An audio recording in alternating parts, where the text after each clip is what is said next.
A gente vai para a Sociedade Brasileira de Hipertensão, que estima que 25% da população do país sofre com um problema de pressão alta. Agora, os médicos da entidade vão divulgar as novas diretrizes para fazer esse diagnóstico. Quando uma pessoa pode ser considerada hipertensa e quando ela já deve tomar medicamentos. Quem vai ajudar a gente a falar um pouquinho sobre esse assunto é a repórter Alessandra Zamari. Alessandra, bom dia. Bom dia, Laila. A hipertensão é uma doença silenciosa que só se manifesta quando já está num grau muito elevado. Entre os médicos, ela é considerada uma doença assassina silenciosa. Dr. Décio, isso porque atinge os vasos sanguíneos? Exatamente. Ela é uma assassina silenciosa, uma doença muito traiçoeira, porque na realidade ela é assintomática. As pessoas não sentem nada. Quando as pessoas vão sentir, muitas vezes já é tarde demais. Às vezes a pessoa tem um infarto e daí vai descobrir que tem pressão alta. Agora o índice de 14,8 mudou. E por que mudou e para quanto? Isso. Hoje em dia nós consideramos pressão alta acima de 14/9. Mas acima de 12/8 as pessoas já merecem atenção médica. São pessoas que têm um risco aumentado. Elas não recebem tratamento com remédios, medicamentoso, mas elas têm orientações para mudar hábitos de vida, para ter hábitos de vida saudáveis. Quais são esses hábitos? Reduzir peso, fazer exercício, não exagerar no sal, não exagerar na bebida alcoólica, controlar estresse e com isso procurar prevenir o aparecimento da pressão alta. Ela é uma doença totalmente controlável?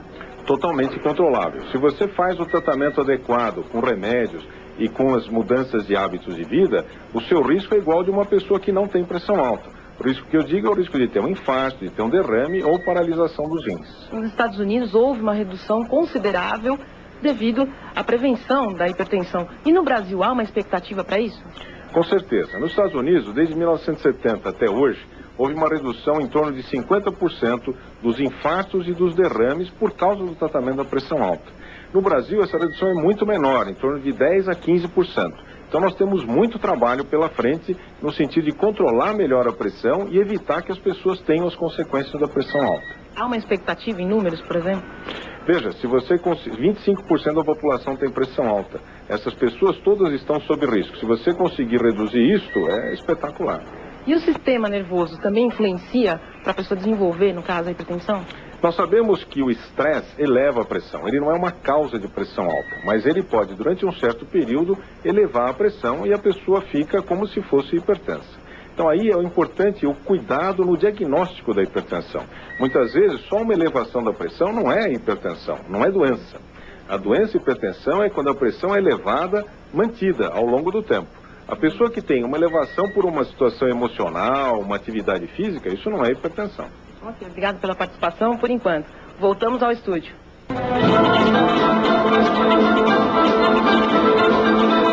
Vamos voltar aqui ao vivo ao Hospital das Clínicas de São Paulo para saber mais um pouco sobre hipertensão, que atinge aproximadamente 25% do brasileiro. Quem está lá é a repórter Alessandra Zamara. Então, Alessandra, que novidades mais você tem pra gente? Olha, novidades quem vai contar é o médico, mas é importante a gente ressaltar que todas as pessoas devem aferir, devem medir a pressão, seja jovem, adulto, idoso e até as próprias crianças, né, doutor? Porque a hipertensão também se envolve as crianças. Com certeza, 7% das crianças também têm pressão alta e os pediatras devem medir a pressão em todas as consultas.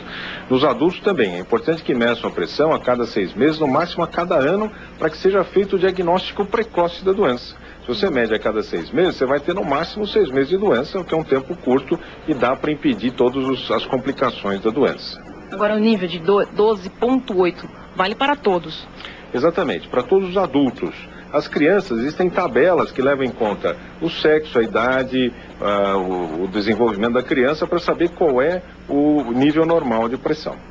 Passou de 12,8, aquela pessoa já inspira cuidados. Já inspira cuidados. Acima de 14/9, a pessoa é considerada hipertensa, ou seja, tem pressão alta. Entre 12/8 e 14/9, a pessoa tem um risco aumentado e deve ser orientada em mudança de hábitos de vida para evitar que se torne hipertenso. Agora, a gente está aqui também com a paciente, dona Alaide Maria da Conceição Santos.